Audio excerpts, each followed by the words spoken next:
Weka simu vizuri, punguza kelele, maana hii video itabadilisha kabisa safari yako ya YouTube. Kama umechoka kuposti video alafu azipate viewers au subscribers, leo nataka nikufungue macho. Sitaongea kama mtaalamu, nitaongea kama mtu ambaye alipambana na ana experience kubwa katika YouTube hadi nimefikia hapa, na ninakwambia mbinu 3 tu ambazo hizi mbinu ukizifuata utasahau tena ile swala kukosa subscribers.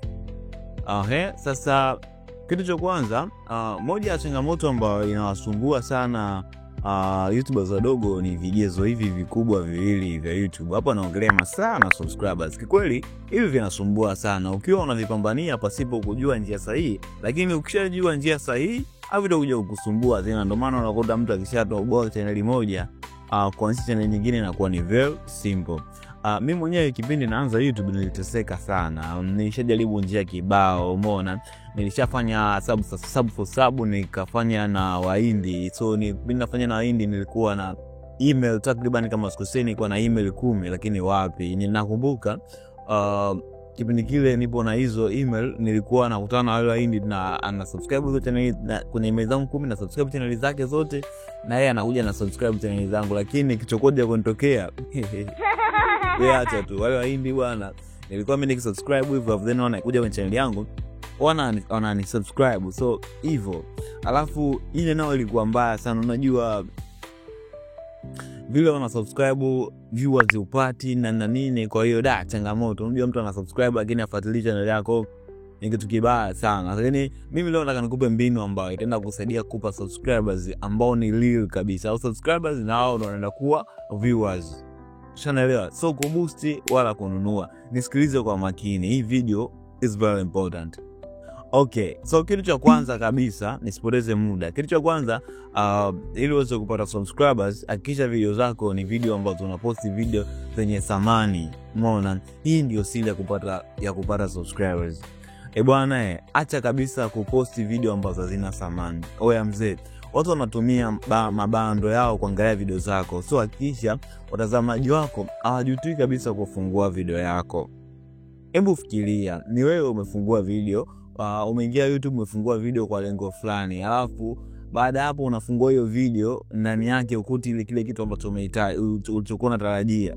Hivi unahisi utasubscribe wewe? Jibu ni hapana, uwezo ukasubscribe. Basi hivyo kwa watazamaji. Nao watazamaji wakifungua video yako wakiwa hawapati kile wanachokihitaji, hawezi wakasubscribe. Hawezi wakasubscribe hiyo video. Mbona tofauti kwamba wewe ni creator au watazamaji, lakini sisi ni binadamu. Nakumbuka video yangu mimi ya kwanza kabisa kupata viewers wengi sana, nilipata viewers kama sikosei ni laki, na viewers laki 2 kama sikosei mpaka sasa hivi. Hii hapa video unaiona hii, nimepata viewers zaidi ya laki 2. Hii video nakumbuka ilikuwa sio nzuri sana, lakini kipi kilichonisaidia kupata viewers laki 2? Nilikuwa najibu, natoa thamani, yani kwamba unaona hii video nimeweka jinsi ya kuangalia matokeo. Basi mtu kila kiangalia hii video nimeelekeza short and clear kabisa, njia rahisi kabisa ambayo mtu anaweza kaitumia akafungua na kwenda kuangalia matokeo kwa usahihi kabisa. So watu wakawa wanapenda, watu wanapenda, ndio video wakawa na subscribe wenyewe bila mimi kuambia subscribe. Wenyewe tu subscribe kwa sababu wameshapata kile kitu ambacho wanahitaji. Nakumbuka video nyingine nikiongelea video ya samani, nakumbuka siku chache zilizopita nimeposti video ambayo inaelekeza mambo ambayo YouTubers wengi hawatamani ujue, na ndio wanawapa pesa katika YouTube. Hiyo video ina siku kama 10 kama sikosei sasa hizi, lakini hiyo video imenipa subscribers 178. Na ukiangalia hiyo video sijasema mtu subscribe.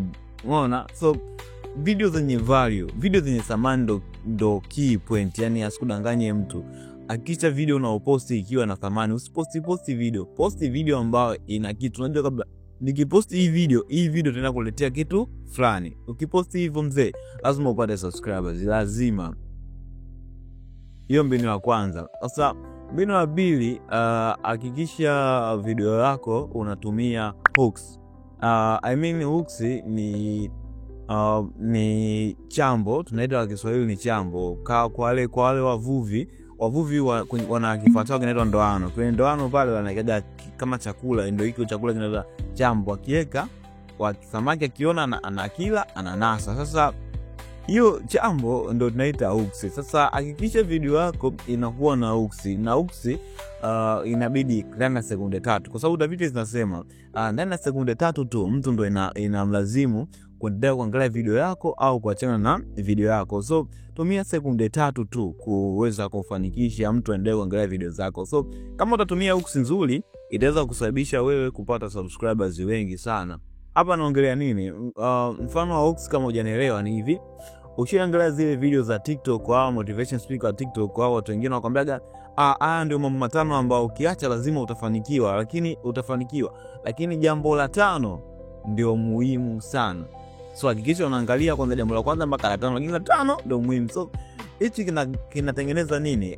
Yule audience akiwa anaangalia video yako, anaangalia, anafungua kile, anasema okay, ngoja nisikilizie jambo namba 5, nilisikilizie namba 5 ni nini?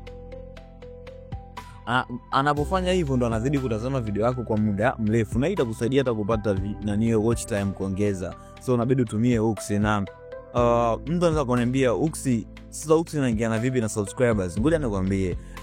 Unajua unapompa mtu nafasi ya kumsikiliza, ndio pale unampa mtu nafasi ya kushawishi. Umeelewa? So kama wewe utatengeneza mwanzo mzuri, mtu akupenda video yako mwanzoni vizuri, basi inakuwa ni rahisi hata mbeleni kumshawishi aangalie. Kumbuka mtu anaweza kama mtu anaangalia video yako na kuskip, basi aweze kusubscribe. Kama ataangalia video yako kwa muda mrefu, basi itamshawishi subscribe.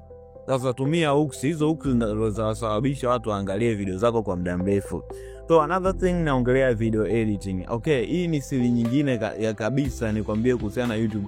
Mtu anaweza kusema Gabizzo, sasa hii video editing inahusiana vipi na kupata subscribers? Bro, ngoja nikwambie, YouTube ana njia 2 ambazo unatumia katika kupromote video.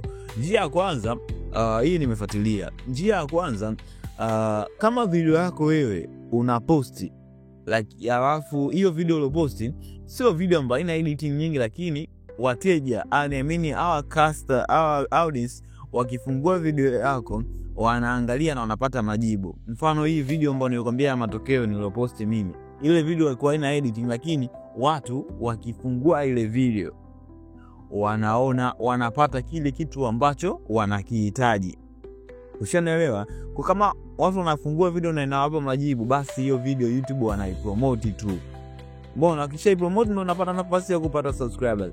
Sasa wanapromote video ambayo inatoa matokeo ya uhakika, alafu wanapromote video ambayo yenye editing nzuri. Kumbuka kwamba editing ni kitu kigumu sana.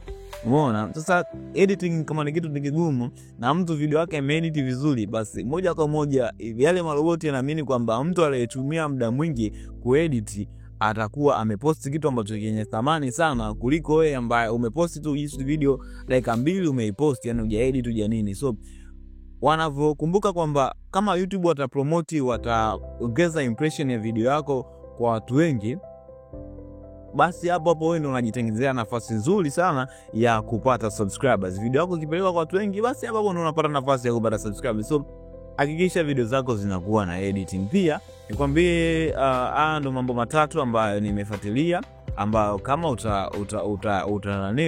utafuata vizuri, utaweza basi kwenda kupata subscribers wengi sana.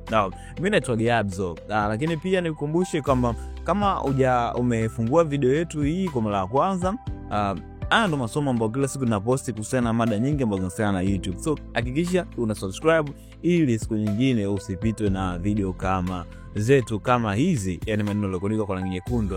Subscribe ili uweze kupata elimu kuhusiana na YouTube. Mimi naitwa Gabizzo. Take it. Bye bye till next time. Shalom.